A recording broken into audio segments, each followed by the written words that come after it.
Hello, I welcome you all to this interesting topic that we've just started called the circle theorem. This is an interesting topic, and the previous topic we are from doing, don't forget that there are revisions. We'll be revising through even as we get to move forward. But I've seen most of you are able to answer one or two questions. We just need to perfect that skill and study more. So this is another interesting topic that we've started called circle theory. So whenever we are talking about circle theory, I want you to understand one thing. This is coming from the word, there is a circle there. Have you seen there is a circle? This is just the study of the circle and properties that are related to a circle. I guess you are going to understand this interesting topic. So the first thing you ask yourself, what is a circle? So if I ask you a question, just in your heart, answer this question. What is a circle? Can you define a circle, or you just know that this is a circle? Because most of you, I think that's what you just know. You just know that this is just a circle. If I tell you what is a circle, you just tell me that it is something that is round like that. But that is not a definition of a circle. If someone asks you a question to say, what is a circle? You need to tell them that a circle is the locus. So this is the locus of points. So we are talking about locus of points equidistant. So I say locus of points equidistant from a fixed. So from a what? From a fixed point. From a fixed point called the center. Called the what? Called the center. So what is the circle? A circle is the locus of points equidistant from a fixed point called the center. So we are talking about something that is like this. And I've said that the locus of points, so the points are all over like this and are equal to this point called the center. So from here to there, here to there, here to there, here to there, here to there, all these points are the same. So this is the radius, this is the radius, this is the radius, this is the radius, this is the radius. All of them are what? All of them are the same. And there is also what we get to call an arc. These are points that we are going to be meeting. So apart from knowing the center and the circle, you also need to understand what an arc is, like this. What is an arc? So when we are talking about an arc, you need to understand that an arc is just a portion, is a what? This is just a portion. This is just a portion of a circumference. Portion of a what? Portion of a circumference.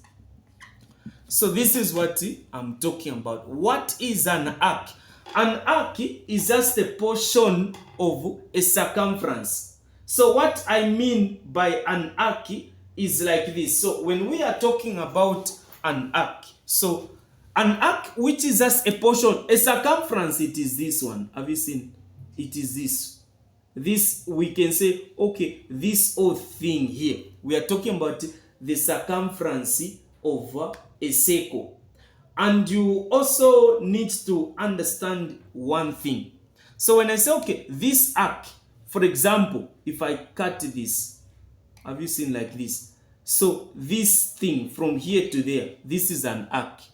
Just a portion of the circumference, this whole thing I've told you that it is the circumference. So when I tell you, if I get a portion like this, here, cut here. So if this is A, I say this is B.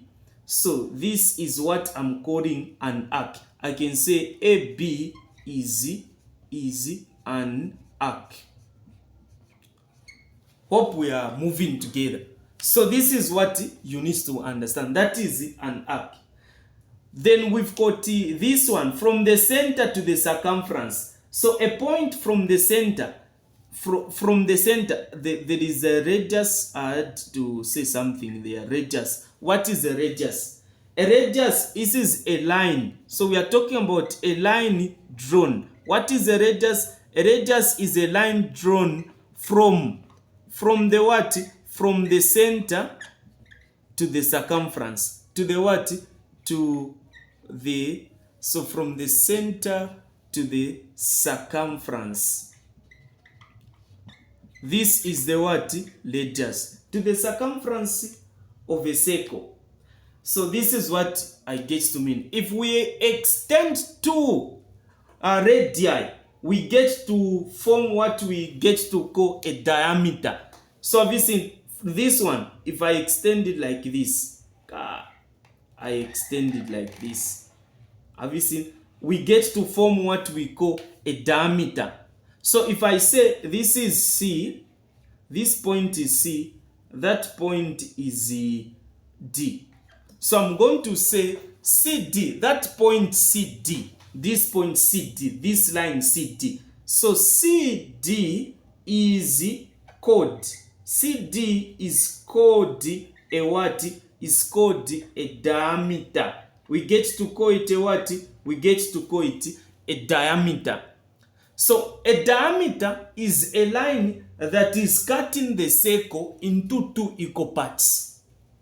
So any line that cuts a circle into two equal parts, we get to call that as a diameter.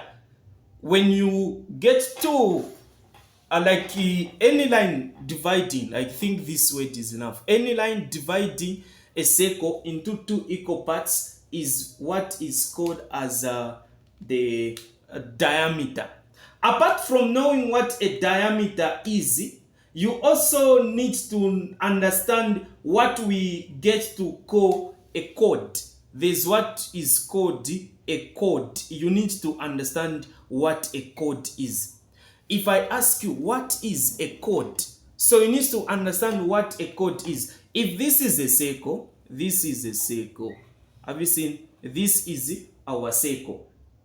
With this circle, we understand that we can cut this point. Have you seen? We can cut this point like this. This point that I've cut here, I've passed this line, I've made this line here. Then this point that is here, this is what this part that I've shaded is called a minor segment. So this is called a minor segment. It is just a minor segment, the shaded part. But this line here, this is what I'm calling a what? I'm calling a chord. I'm calling it a chord. So the question is, what is a chord? A chord is a line segment within a circle that touches 2 points on a circle. It is called a line segment. So this is a what? Is a line segment. So we are saying this is a line segment that, so we are saying that does what? Within a line segment, within a circle,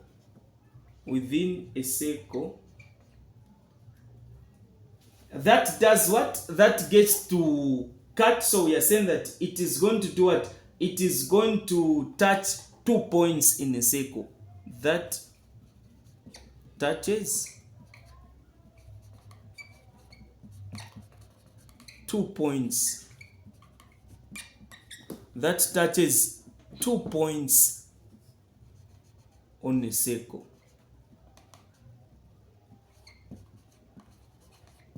So this is what a chord is. This is a chord. So just this is just a chord. This is a chord. If I do this, this is a chord. I do this, this is a chord. If a line is passing on the center like this, I get to form a diameter. So any line passing through the center is called a diameter. But these ones that have been formed like this, these are called chords. Then this one that is here, this is called a minor segment. So discover that a minor segment, or I can just say a segment, if I tell you what is a segment. So if I tell you what is a segment, I want you to know these things. Even as we get to discuss through them, you are able to tell that, okay, this is a segment. So a segment is just a part of a circle bounded by a chord and an arc. So what is a segment? I'm just telling you that a segment is just a part, is a part. This is just a part of a circle. So it is just a what? It is just a part of a circle. This is what I'm telling you. Part of a circle bonded. So I'm going to say bonded by a chord. Bonded by what? Bonded by a chord and an arc. This is an arc. Have you seen an arc like this? Bonded by a chord and an arc. And an arc. So these are points that are supposed to be known. We just have to make sure that we know these things. So aside knowing this, there is also what we get to call a tangent. You need to understand what a tangent is. What is a tangent? So if you've got a circle like this, so I want you to be writing down these things nicely in your book so that when you are studying them, you know them. A line touching a circle at one point. Have you seen touching the circle at this point? It is like this. It just touches the circle at that point like this. So it touches the circle at this point. This is what we are calling a tangent. Even this one is also called a what? A tangent. So a tangent is just a line touching the circle. It can be a circle, it can be a curve. So what we just say is that a tangent is a line perpendicular to the radius and touches the circle only at one point. So have you seen? It is just like this. So we are saying that a tangent, maybe I write down a definition here so that you are able to write them properly. If I ask you, if someone asks you a question to say what is a tangent, you must be able to tell them. So we are saying that a tangent, what is a tangent? A tangent, so I'll say a tangent is any line perpendicular. So any line perpendicular. So any line perpendicular to the radius and touches the circle. I'm using a circle because we are talking about circle theorem. Circle at only one point. At only one point. For example, you've got a circle like this. So this is a tangent. A tangent can even be here like this. This is a tangent. This is touching a circle at that point, touching the circle at that point. The radius is there. This is perpendicular. Have you seen? You can draw a line like this. It is perpendicular. Even this one like this. Have you seen? They are perpendicular to the radius. Radius is this. So this is what I mean by that. This one is what we are calling a tangent. Even that one there is also called a tangent. So I just want you to know these things. So these are certain things that you need to know, that you need to get. Aside knowing this, there are now what we get to call properties of a circle. There are about 6 properties of a circle that a student needs to understand. The good part with mathematics is that you are not just studying to know this particular topic, or maybe you are studying, no. This particular topic is going to open up your mind even to understand other topics. So we are saying what? Properties of a circle. Properties. So this is what I'm saying. Properties of a circle.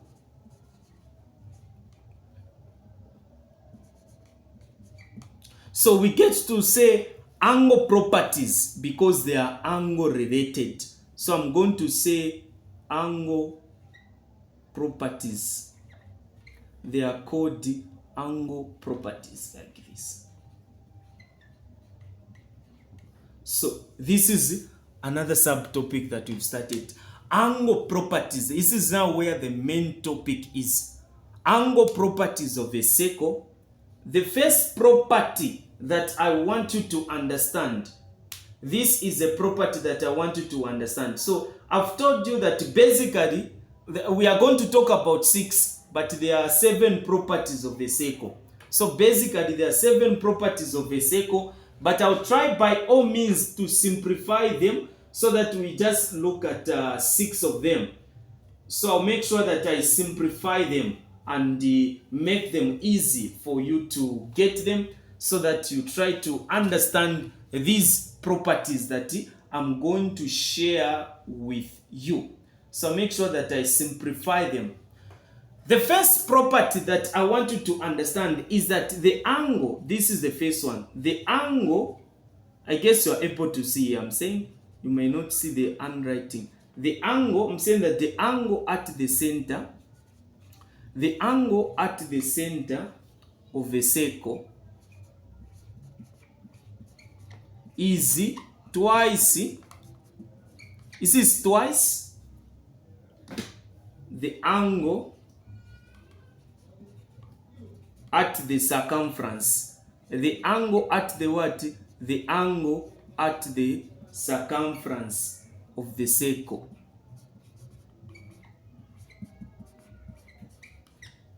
From the same arc. From the same arc. What do I mean by this point? This is to tell you that if you've got a circle like this is a circle that is like this. This is a circle. So I want you to understand this. So if from here, have you seen here? So this is an arc like this.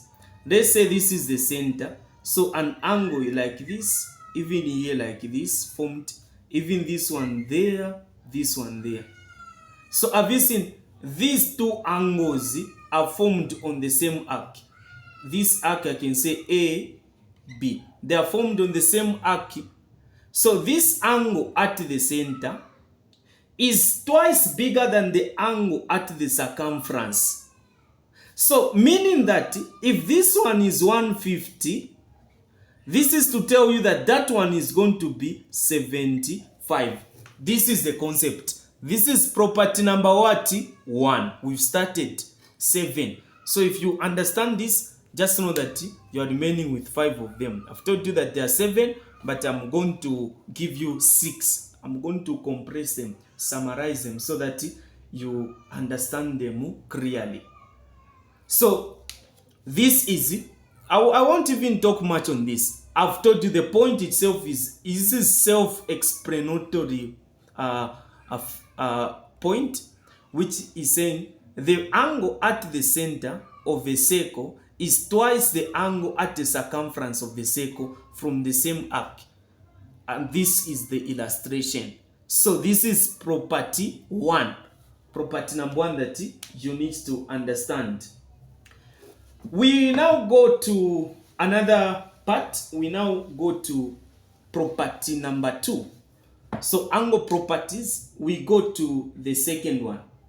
This one that I want you to know is that I want you to understand that the angle formed in the semicircle is always a right angle. So I'm telling you that the angle formed in the what? In the semicircle. In the semicircle is always, so is always a right angle. Is always a right angle. So if this is a circle, this is a circle like this. So have you seen this is the what? This is the semicircle. I've cut this into 2. So this is, so this one like this goes there. So this is 90 degrees. It can move from here to there and goes there. This is a 90. So what am I talking about? Angles formed on the diameter are 90 degrees angles. So it can be like this, see? Because there, this is 90. It can be this one goes there, this is 90. So what I'm telling you is that the angles that are formed on the diameter or on the semicircle are always what? 90 degrees. This is 90, or these are 90 degrees because they are formed on the what? Diameter or a semicircle. This is property number 2. Very simple. So property number 2 is just as simple as this. This is what is supposed to be known. So you need to make sure that you understand this just like this. We now move on to the third one. So these ones you need to make sure that even as you are given a question, you need to apply them. The next one that I'm going to tell you that angles from the same arc in the same segments are equal. Angles from the same arc, angles from the same arc in the same segment, in the same what? In the same segment are equal. Are what? Are equal. So this is to tell you that this point is meaning that if this is a circle like this, so this is a chord and this is a segment. So this part here, this is a segment, this is an arc, this is a chord. So this angle, have you seen it moves from here, there, comes back there. This one moves from here, there, comes back there. They are all coming back at this point.